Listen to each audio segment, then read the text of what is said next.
Hi, my name is Enrique Guerra Medina, and I am the creator of Say It in English. This is the first podcast of a series that will discuss topics related to American English pronunciation.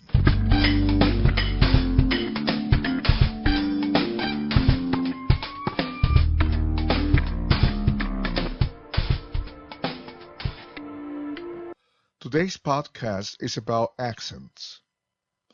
Many students of English believe that the standard form of American English learned in the classrooms is the only form of American English they can learn.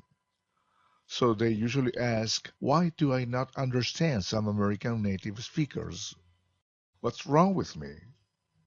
The truth is that the formal English that we learn in the classrooms is most of the time so different from the way native speakers talk. Among other reasons, it is due to the existence of what it is called dialects. A dialect is not a minor form of language. It is the way a specific community uses the official language, the standard language. Communities from different regions can speak the same language but differently. The difference can be based on pronunciation, vocabulary, and even grammar. There are more than 60 dialects in USA territory. Among them, the Northern and Southern dialects, the Boston dialect, the New York dialect, the Texas dialect, and the African American Vernacular English dialect. As you see, the list is long. We didn't mention the dialects from all over the world, but they are more than 100, including the more than 30 British dialects, the Australian dialect, the Canadian dialect, and other non-native speaking countries where the English language is spoken. Every single community has its own dialect and, of course, its own accent. English as a second language students need to understand this and not to feel overwhelmed or uncomfortable when they face the shocking experience of talking to a native English speaker who has an accent that makes his English a language almost impossible to understand.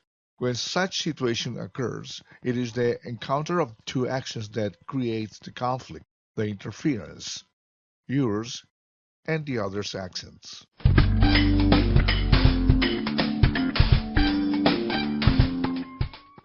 Our mother tongue sounds and intonation patterns interfere constantly the way we speak other languages. We tend to speak with an accent. Native English speakers are able to identify almost immediately the particular way you pronounce their language, in spite of hours of intensive and exhausting exercises under the supervision of the speech trainers. To get rid of our own accent is the most difficult thing to do. We can try hard for years, but we will never speak like a native English speaker. Our mother tongue will be affecting, in one way or another, our pronunciation. It is not the objective of learning a new language to speak like native speakers do. Some students have the ability to produce an accent very similar, almost identical, to native speakers of English, but this is just a plus in their learning. The purpose of learning a new language is not to have a perfect English accent, but to communicate our thoughts and feelings efficiently. Such proficiency is possible to be reached without sacrificing our own accents. I remember having part of a multinational meeting. We were 5 persons from different nationalities who tried to arrive at an agreement about a task given during a conversation class. There were 2 young men from Japan, a woman from India, a Chinese man, and a Peruvian guy. I was the last one. We needed to discuss certain information from 2 small cards. We literally could not understand each other, not even a word, on our first try. But after a few minutes we could. That day we had a long discussion about crucial ethical topics. It was one of the most incredible experiences I ever had.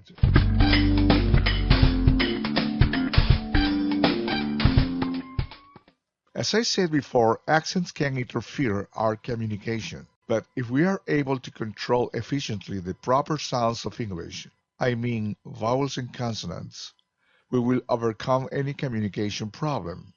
So, for a while, we will concentrate on the sounds of English as our main concerns.